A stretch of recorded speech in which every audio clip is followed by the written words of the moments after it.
నేరస్తులను shield చేశారు, 9 రోజులు దాచిపెట్టారు. ఆ 9 రోజులు ఆ పిల్లగాడు ఎక్కడ దాక్కున్నట్ట అంటే ముఖ్యమంత్రి గారు బంధువులు ఎవరిదో హాస్పిటల్ ఉందట, మెడికవరో ఏదో, అలా దాచిపెట్టి 28 అంతస్తులు అని చెప్తున్నారు. కేటీఆర్ గారు రాజకీయాల్లో విమర్శలు చేయడం చాలా సులువు, కానీ ఆరోపణ చేసే ముందు కనీసం లెక్కలు చూసుకోవడం కనీస బాధ్యత. హైదరాబాద్ ఫైనాన్షియల్ డిస్ట్రిక్ట్లోని మెడికవర్ హాస్పిటల్ గురించి మీరు చేసిన వ్యాఖ్యలు ఇప్పుడు రాష్ట్ర వ్యాప్తంగా చర్చనీయాంశమయ్యాయి. బండి సంజయ్ గారి కొడుకు భగీరథ్ను ఆ హాస్పిటల్ 28వ అంతస్తులో దాచిపెట్టారు అని మీరు సెలవిచ్చారు. అసలు ఆ బిల్డింగే 25 అంతస్తులుంటే 28వ అంతస్తు ఎక్కడిది? మెడికవరో ఏదో, అలా దాచిపెట్టి 28 అంతస్తులు అని చెప్తున్నారు. మెడికవరో ఏదో, అలా దాచిపెట్టి 28 అంతస్తులు అని చెప్తున్నారు.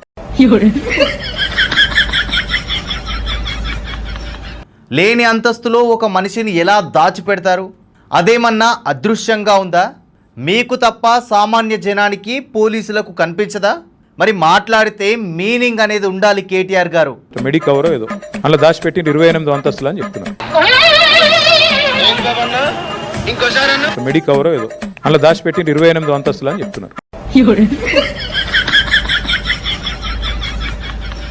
ఇది రాజకీయ విమర్శ, లేక గాల్లోకి రాయి వేసి ఏదో ఒక రకంగా ప్రత్యర్థిపై బురద చల్లాలనే మీ స్టైలా?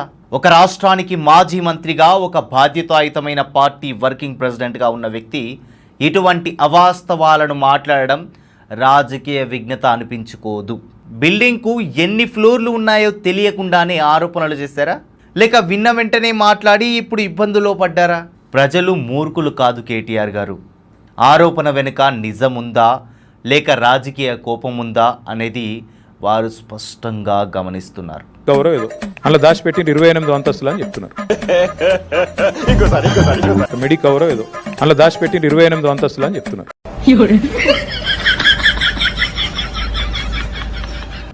గురివింద గింజ తన కింద ఉన్న నలుపును తానెరగనట్టు మీరు ఇతరులకు నీతులు చెప్తుంటే నవ్వొస్తుంది.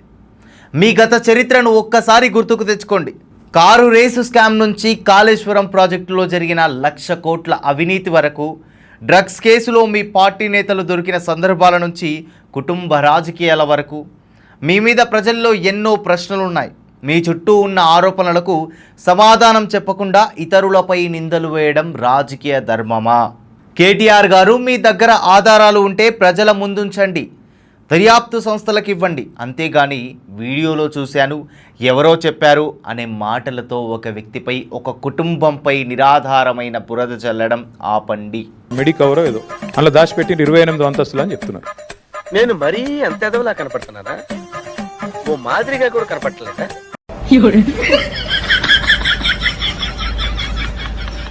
రాజకీయాల్లో విమర్శలు ఉండాలి, కానీ అవి నిజాల మీద ఉండాలి.